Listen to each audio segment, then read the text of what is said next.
ঢাকা শহরকে বিশৃঙ্খলা করার জন্য, অরাজকতা করার জন্য দায়িত্ব নিয়েছিল।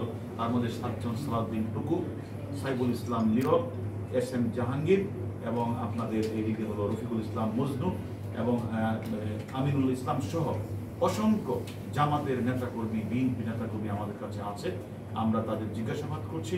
তাদের মোবাইল থেকে অনেক মেসেজ পেয়েছি যারা বাহির থেকে তাদেরকে অর্ডার করেছে যে আমরা নতুন কমিটি তোমাদেরকে দিয়েছি, তোমরা যদি সেটা না করো তোমাদের ছুরি ফেলে চলে যেতে হবে, তোমাদের কমিটি থেকে বাদ দেওয়া হবে। তাদের এইভাবে ধমক যে মেসেজ আমরা দেখেছি। শুধু তা না, 28 অক্টোবরের পরে যারা বিভিন্ন জায়গায় অগ্নিসংযোগ করেছে, রেল লাইনে আগুন লাগিয়েছে, মানুষকে জীবন্ত মানুষকে পুড়িয়ে মেরেছে, আমাদের পুলিশ হাসপাতাল, পুলিশকে হত্যা করেছে, পুলিশ হাসপাতাল হামলা করেছে, প্রধান বিচারপতির বাসভবনে হামলা করেছে, এই সকল লোকগুলিকে তারা বেছে বেছে বর্তমান কমিটি তারা স্থান দিয়েছে, তাহলে আবারও যেন একটা অরাজকতা সৃষ্টি করে দেশের মধ্যে একটা পরিবেশ, স্বাভাবিক পরিবেশ বিনষ্ট করতেছে। আমরা এখন বাংলাদেশ, আমি মনে করি আমাদের বিভিন্ন জায়গাগুলিতে আমাদের অভিযান চলছে। আমাদের ডিবি সহ থানা পুলিশ প্রত্যেকটা টিম বিভিন্ন মহল্লা মহল্লা আমরা অভিযান পরিচালনা করছি। আমাদের উদ্দেশ্যটা হচ্ছে একটাই, যারা সরকারি রাষ্ট্রীয় স্থাপনায় হামলা করেছে, অগ্নিসংযোগ করেছে, পুলিশকে পিটিয়ে হত্যা করেছে, তাদের প্রত্যেককে একে একে আমরা ঘর থেকে ধরে নিয়ে এসে আমরা, যেহেতু আমরা জানেন আমাদের পুলিশ, আমরা CRPC PRBর মাধ্যমে চলি, আমরা আইনের মধ্যে চলি, অর্থাৎ কেউ যদি আইন লঙ্ঘন করে আমরা তাদের কাউকে ছাড় দেব না।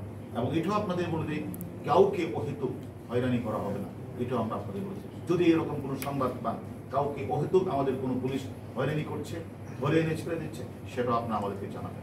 আমরা মনে করি যারা এই ঘটনার সাথে সত্যিকারভাবে জড়িত, জামাত, শিখ এবং বিএনপি, তাদের নাম আমরা পেয়েছি, আমরা সেই ভিত্তিতে আমরা গ্রেপ্তার করছি। আমরা মনে করি ঢাকা শহরের এখন কিন্তু স্বাভাবিক পরিবেশ ফিরে এসেছে, রাস্তায় প্রচণ্ড যানজট। আমি মনে করি এই পরিবেশকে আরও ভালো করা, যেহেতু একটি ঘটনা ঘটেছে, আমি মনে করি এই পরিবেশকে আরও আমরা উন্নত করার জন্য আমরা বিভিন্ন জায়গাগুলিতে আমাদের দক্ষ পুলিশ অফিসাররা, ডিবি কর্মকর্তারা ঢাকা এবং ঢাকার আশেপাশে এবং বাংলাদেশের যে কোনো জায়গায় তারা লুকিয়ে থাকলেও তারা যারা এই হত্যাকাণ্ড, যারা এই এই দুর্বৃত্তায়নের সাথে জড়িত, তাদের কাউকে ছাড়তে হবে। পুলিশকে যারা যে মেরে ঝুলিয়ে রেখেছিল ওই বিষয়ে কি তদন্ত আমি তো বললাম হয়েছে কিনা, আমি তদন্ত বলেছি, যারা পুলিশকে রাস্তার মধ্যে জ্বলিয়ে হত্যা করেছে তাদের প্রত্যেকের নাম নাম্বার আমরা পেয়েছি। আমরা মনে করি যত দ্রুত সম্ভব তাদেরকে গ্রেপ্তার করে আইনের আওতায় এনে আপনাদের জানাবো। প্রশ্ন সেটা হচ্ছে, আপনারা দীর্ঘদিন ধরে কাজ করে যাচ্ছেন, কিন্তু এত বড় একটা ঘটনা ঘটে গেল, আপনারা দেখেছেন ঢাকা শহরের চতুর্দিকে আপনারা দেখেছেন যে গর্বের মেট্রো রেল, ডাটা সেন্টার, সেতু ভবন, বিটিভি ভবন এবং উত্তরাতে থানা পাড়িতে তারা হামলা করেছে। এবং শুধু তাই না, গতকাল আপনারা দেখেছেন যে ওই সেতু ভবনে যারা হামলাটা করেছিল তাদেরকে ভিডিও ফুটেজের মাধ্যমে ধরে আমরা তাদেরকে ধরে নিয়ে এসেছি, তারা স্বীকার করেছে। এবং আজকে যখন আমরা আজিজকে ধরলাম, সে কিন্তু স্বীকার করেছে যে তার শালার কাছে তথ্যটা পত্রিকা এসেছে, সে তালার মাধ্যমে সে কিন্তু এই তথ্যটা ছড়িয়ে দিয়েছে। কিন্তু আমার কাছে মনে হয়েছে যেহেতু এত কম টাকা, যে ছাত্রলীগের মারলে 5,000, পুলিশ মারলে 10, তাহলে পুলিশের প্রতি এত খুব কেন? আসলে আমরা তো আপনারা জানেন যে আসলে পুলিশ হচ্ছে একমাত্র যে বাংলাদেশের 71 সালের প্রথম মুক্তিযুদ্ধের, স্বাধীনতা যুদ্ধের প্রথম প্রতিরোধ যুদ্ধ হলো পুলিশ। এই পুলিশ কিন্তু রক্ত দিয়েছে 71, এবং বারবার যখন অগণতান্ত্রিক পন্থায়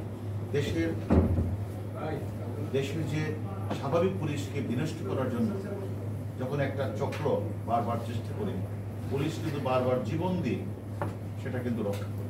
যেটা আপনারা দেখেছেন 12 সাল, 13 সাল, 14 সাল, 15 সাল অনেক পুলিশ সদস্য রক্ত দিয়ে, জীবন দিয়ে তারা কিন্তু যা চেয়েছিল আইন শৃঙ্খলাকে অবনতি করে, দেশকে অকার্যকর রাষ্ট্র পরিণত করে তারা স্বাধীনতার বিপক্ষে একটা শক্তি ক্ষমতায় বসা জানতেন প্রকাশ।